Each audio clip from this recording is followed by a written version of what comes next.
TBP news, आवाज तुमचा, साथ आमची। बारामती लोकसभा मतदारसंघात यंदा 2 तुल्यबळ उमेदवारांमध्ये सामना रंगत असून स्थानिक नेत्यांना आपल्याकडे खेचण्यासाठी उपमुख्यमंत्री अजित पवार यांच्या नेतृत्वाखाली राष्ट्रवादी काँग्रेस आणि शरद पवार यांच्या नेतृत्वाखाली राष्ट्रवादी शरदचंद्र पवार पक्षात रस्सीखेच सुरू आहे। अजित पवारांनी काही दिवसांपूर्वी माजी जिल्हा परिषद सदस्य प्रवीण माने यांना सोबत घेत शरद पवारांना धक्का दिला होता। आता पवारांकडूनही या धक्क्याची परतफेड करण्यात येणार असून इंदापुरातील महायुतीचे 2 नेते आपल्या पक्षात आणण्यात त्यांना यश आले। पुणे जिल्हा सहकारी बँकेचे संचालक अप्पासाहेब जगदाळे आणि इंदापूर नगरपालिकेचे माजी नगराध्यक्ष भरत शहा हे आज शरद पवार यांच्या उपस्थितीमध्ये त्यांच्या पक्षात प्रवेश करणार आहेत।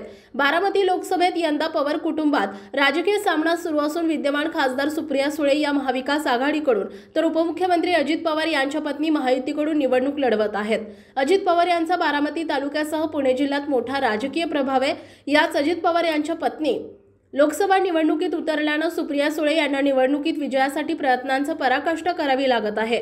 बारामती लोकसभा मतदारसंघात राष्ट्रवादीतील बहुतांश पदाधिकारी अजित पवारांसोबत असल्यानं संघटनात्मक पातळीवर सुळे यांना अडचणींचा सामना करावा लागत असल्याचं चित्र आहे। हीच अडचण दूर करण्यासाठी आता विरोधातील नेत्यांना आपल्याकडे आणण्याचा प्रयत्न राष्ट्रवादी शरदचंद्र पवार पक्षाकडून केला जातोय। दरम्यान इंदापूर तालुक्यात राष्ट्रवादी शरदचंद्र पवार पक्षात निर्माण झालेली नेतृत्वाची पोकळी आप्पासाहेब जगदाळे आणि भरत शहा यांच्या पक्षप्रवेशामुळे भरून काढण्यास मदत होणार आहे। राष्ट्रवादी काँग्रेसमध्ये झालेल्या विभागणीनंतर विद्यमान आमदार दत्तात्रय भरणे अजित पवारांच्या गटात गेले। गेल्या आठवड्यात शरद पवार गटातील विधानसभा निवडणुकीचे प्रबळ दावेदार प्रवीण माने देखील देवेंद्र फडणवीस यांचे चहापान करून अजित पवार यांच्या गटात सहभागी झाले। त्यामुळे गेल्या 10 वर्षांपासून विधानसभा निवडणूक लढवण्यास इच्छुक असणारे आप्पासाहेब जगदाळे यांना आता मार्ग खऱ्या अर्थाने मोकळा झालाय। आप्पासाहेब जगदाळे हर्षवर्धन पाटील यांचे मामा असले तरी त्यांच्यामध्ये अधूनमधून मतभेद होत असत। सन 2019च्या निवडणुकीआधी त्यांची दिलजमाई झाली होती। पाटील यांचा प्रचार करण्यासाठी जगदाळे यांनी कसलीही कसर सोडली नव्हती। त्यामुळे हर्षवर्धन पाटील विजयाच्या उंबरठ्यापर्यंत आले होते।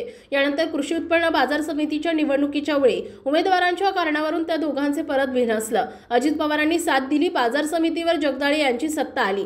आता राष्ट्रवादी काँग्रेसच्या विभागणीनंतर चित्र बदललंय। अजित पवार, आमदार दत्तात्रय भरणे, प्रदीप गारटकर, प्रवीण माने हे सारे भिणीचे शिलेदार आता शरद पवारांसोबत नाही। मात्र आता आप्पासाहेब जगदाळे आणि त्यांच्या पाठोपाठ त्यांचे बंधू पंचायत समिती सदस्य प्रदीप जगदाळे यांच्यामुळेच शरद पवार यांची बाजू भक्कम होणार आहे।